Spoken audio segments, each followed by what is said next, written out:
ഒരു മനുഷ്യൻ ഓരോ ദിവസവും ഒരു പാറ തള്ളി നിൽക്കുന്നതിന് വേണ്ടി പരിശ്രമിച്ചു കൊണ്ടേയിരിക്കുകയായിരുന്നു. ഓരോ ദിവസവും വന്നിട്ട് സർവശക്തിയും എടുത്ത് അയാൾ ആ പാറയെ തള്ളി മാറ്റാൻ വേണ്ടി ശ്രമിക്കും. പക്ഷേ പാറ ഒന്നും അനങ്ങിയത് പോലുമില്ല, 1 ഇഞ്ച് പോലും അനങ്ങിയില്ല. ആഴ്ചകൾ കഴിഞ്ഞു, മാസങ്ങളായി, എന്നിട്ടും ഒരു പുരോഗതിയുമില്ല. അയാൾ നിരാശയിൽ അങ്ങനെ അലറി വിളിച്ചു, ഞാൻ എന്തിനാ ഇത് ചെയ്യണേ, ഇത് ഒരിക്കലും ഇളകാൻ പോകുന്നില്ല.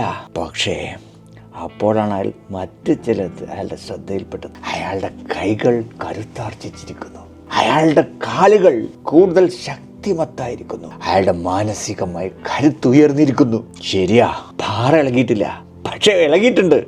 പാറയല്ല, ആ പാറ നീക്കാൻ വേണ്ടി ശ്രമിച്ച ആ മനുഷ്യൻ. ചിലപ്പോൾ ജീവിതം ഒരിക്കലും നമ്മൾ ആഗ്രഹിക്കുന്ന റിസൾട്ട് തന്നു എന്ന് വരില്ല, പക്ഷേ ആ റിസൾട്ട് മറ്റു മാർഗങ്ങളിലൂടെ നേടിയെടുക്കാനുള്ള കരുത്ത് അത് ആ കഠിന പ്രയത്നം നൽകിയിട്ടുണ്ടാവും. അതുകൊണ്ട് പറ്റില്ല എന്ന് തോന്നിയാലും പ്രയാസകരമാണെന്ന് തോന്നിയാലും നിർത്തരുത്, കൂടുതൽ കഠിനമായി പരിശ്രമിക്കുക. നിങ്ങൾ ആ പരിശ്രമത്തിൽ നിങ്ങൾക്ക് മുന്നിലുള്ള ആ പാറയെ അല്ല നീക്കിക്കൊണ്ടിരിക്കുന്നത്, നിങ്ങൾ നിങ്ങളെയാണ് ഒരു ഘട്ടത്തിൽ നിന്ന് മറ്റൊരു ഘട്ടത്തിലേക്ക് നീക്കിക്കൊണ്ടിരിക്കുന്നത്.